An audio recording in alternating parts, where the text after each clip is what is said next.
जय जय राम कृष्ण हरी। बोला पुंडलिक वरदे हरी विठ्ठल श्री ज्ञानदेव तुकाराम।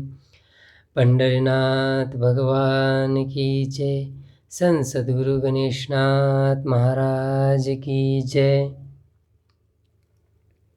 आज यहाँ पे संत सद्गुरु गणेशनाथ महाराज जी के 113वें अभंग पे प्रवचन कर रहा हूँ। इसमें उन्होंने भक्त पांडव इनका स्वरूप बताया है। द्रौपदीच्या लाजे वस्त्राचे डोंगर। महाभारत की एक घटना है, जिस घटना के कारण महाभारत का युद्ध हुआ। तो वो घटना ये है कि जब ये द्रौपदी का वस्त्रहरण हो रहा था, तब दुर्योधन को पता था कि वो जो कुछ कर रहा है वो अधर्म है, परंतु उसने खुद के अधर्म में सभी धर्मी लोगों को ऐसे बांध दिया कि हर कोई छूटना तो चाहता था, दुर्योधन का विरोध तो करना चाहता था, वह वस्त्रहरण रोकना तो चाहता था, पर कोई रोक ही नहीं पाया।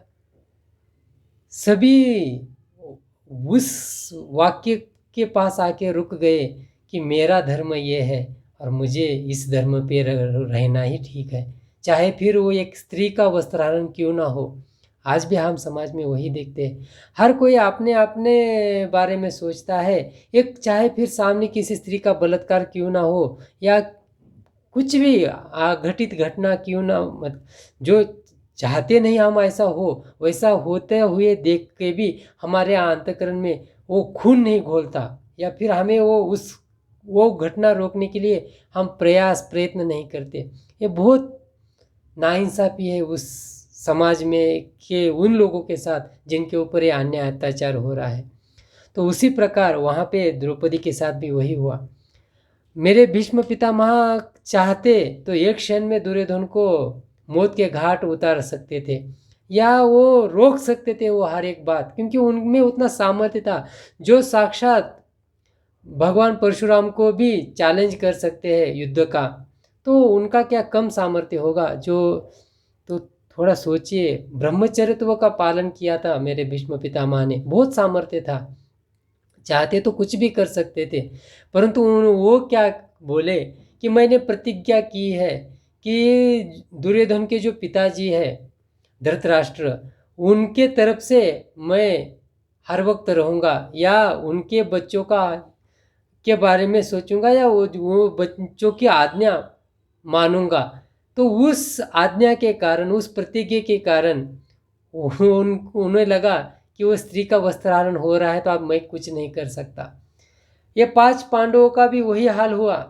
अपने बड़े भाई जो धर्मराज थे युधिष्ठिर, उनकी बात मान के सभी चुप बैठ गए, बोले कि मेरे बड़े भाई की आज्ञा है, हम कुछ नहीं कर सकते।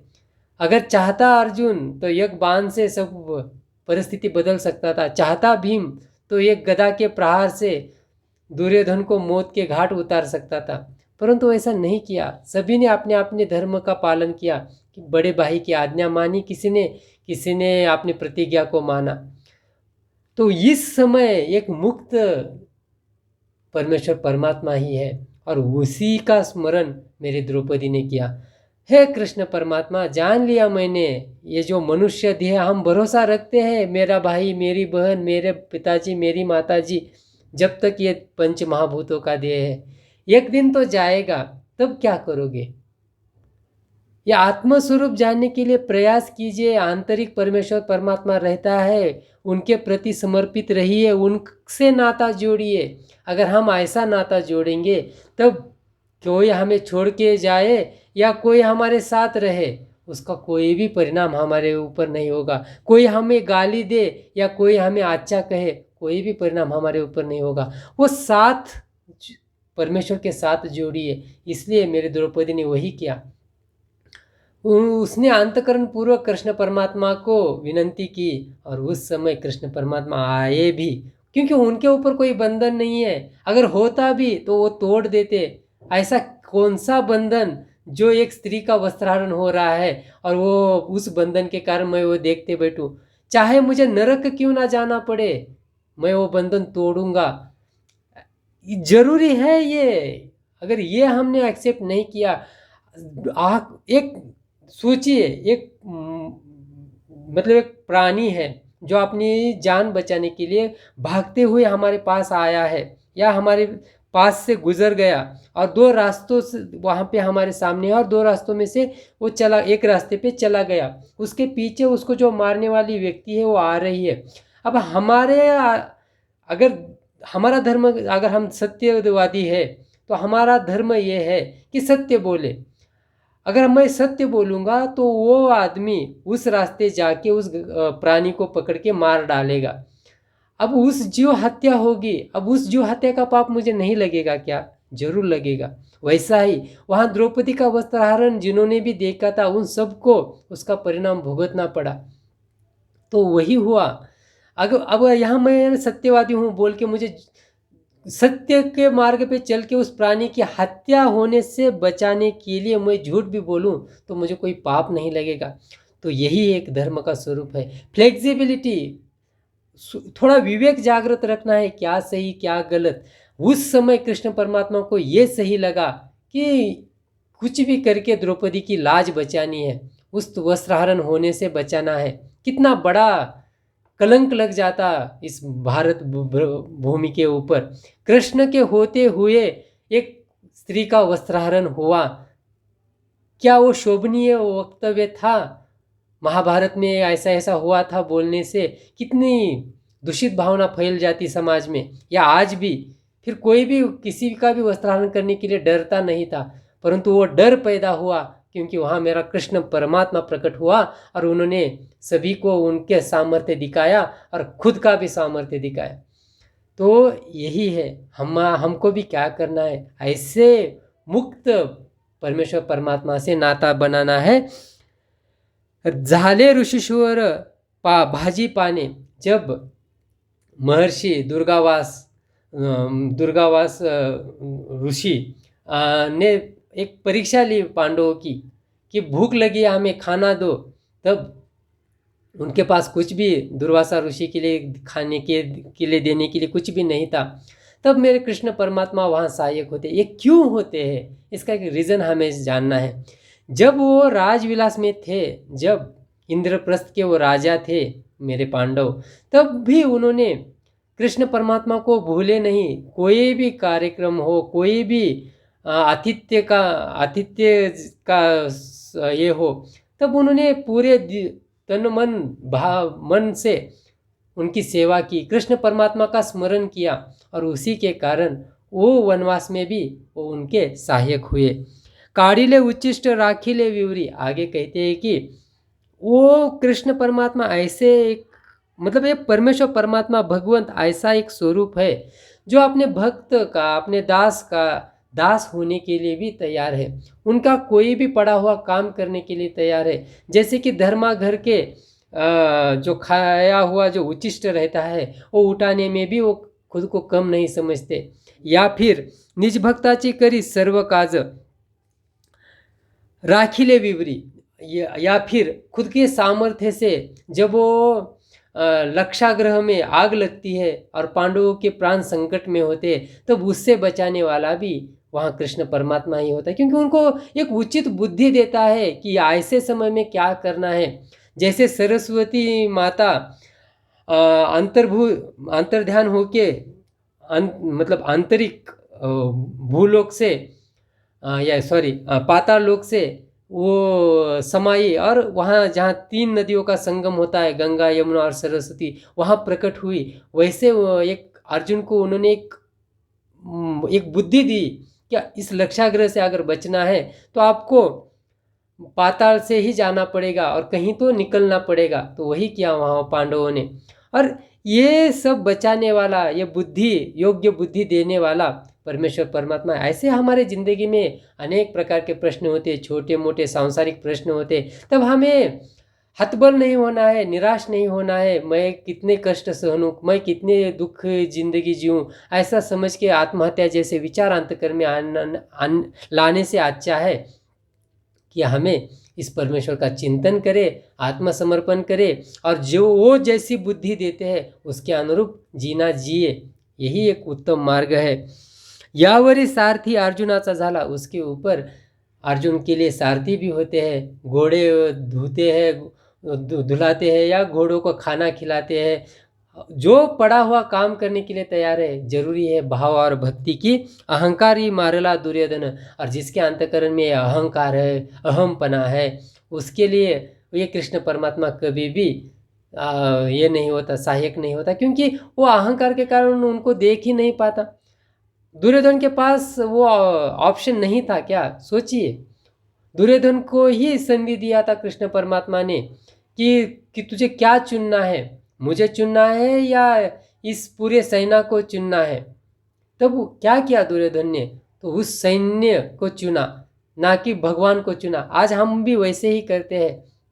अगर हमारे पास संपत्ति हो और उचित ज्ञान हो, जिस पे चल के परमार्थिक स्वरूप हम देख सकते हैं या वो मार्ग पे चल सकते हैं, तो वह हम क्या करेंगे? जो क्षणिक सुख है, क्षणिक भौतिक जिंदगी है, उसको चुनेंगे। किसने देखा मृत्यु के बाद स्वर्ग नरक बोल के? वो बातें हम गौण मानते हैं, परंतु यह स्वर्ग नरक की संकल्पना ही नहीं है, यह एक आत्मिक सुख की संकल्पना है। जिस आत्मिक सुख को प्राप्त होने के बाद सुख दुख निंदा स्तुति हमारे ऊपर परिणाम आघात नहीं करेंगे। देखिए, दुर्योधन पूरे जिंदगी भर राजवैभव में जिया, राजविलास में जिया, पर वो आंतरिक कभी भी संतुष्ट नहीं रह पाया, कभी भी आनंद सुखमय जिंदगी जी नहीं पाया, वारंवार टेंशन में। पांडव वनवास में थे, दुख कष्ट का जिंदगी जी रहे थे, पर वो वहाँ आनंदी है, सुखी है, अपने भाईचारे में अपनी माँ के साथ वो आनंदी जिंदगी बिता रहे। और यहाँ दुर्योधन देखिए उसका क्या हालत है। मतलब राजवैभव में रह के वो दुखी है और वो उधर वनवास में रह के वो सुखी है। जब वो शुरू का वनवास था तब भी, और बाद में जब इंद्रप्रस्थ का आसन छूट गया और बाद में 13 वर्ष का वनवास सहना पड़ा द्रौपदी के साथ, तब भी दोनों समय पांडव सुख में ही है। अश्वमेध याग सिद्धि पाविला धर्म सोडविला पुरोहित। आगे कहती कि जब वो अश्वमेध यज्ञ हो रहा था तब उसके लिए जो गायों का हरण किया गया तक्षक नाग के द्वारा, तब वो गायों को बचाने के साथ वो अश्वयोग साफल्यता को प्राप्त करवाया और धर्म सोडविला पुरोहित, और जो धर्म के ऊपर एक लांछन लगने वाला था उससे उस धर्म को बचाया।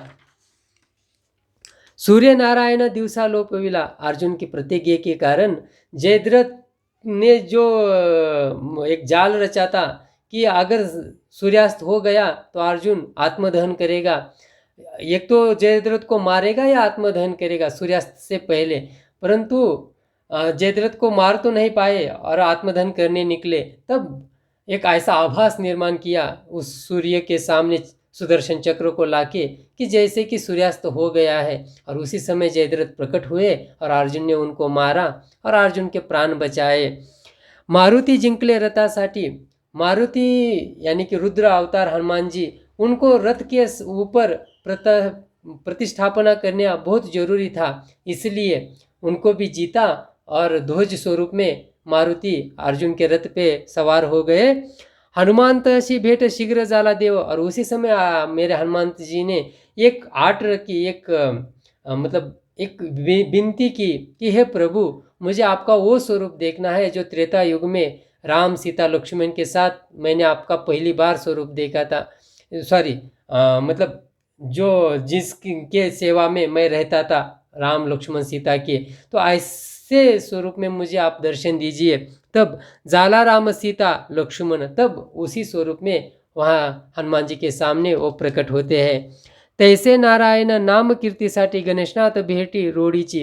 आगे कहते हैं कि भगवंत हर वक्त तत्पर है अपने भक्त की सहायता के लिए। जरूरी क्या है कि भक्त को अखंड नाम स्मरण करना है, प्रभु के चरणों में समर्पित रहना है, और ये जो अहंकार है, अहमपना है, थोड़ा बाजू को करके आत्मचिंतन करना है। उसी से ही ये परमेश्वर की प्राप्ति हमें होगी, और जैसे पांडवों को वो सहायक हुए वैसे हमें भी वो सहायक होंगे। गणेशनाथ गणेशनाथ गणेशनाथ गणेशनाथ गणेशनाथ गणेशनाथ गणेशनाथ गणेशनाथ। बोला पुंडलिक वरदेहरी विठ्ठल श्री ज्ञानदेव तुकाराम पंढरीनाथ भगवान की जय। संत सद्गुरु गणेशनाथ महाराज की जय।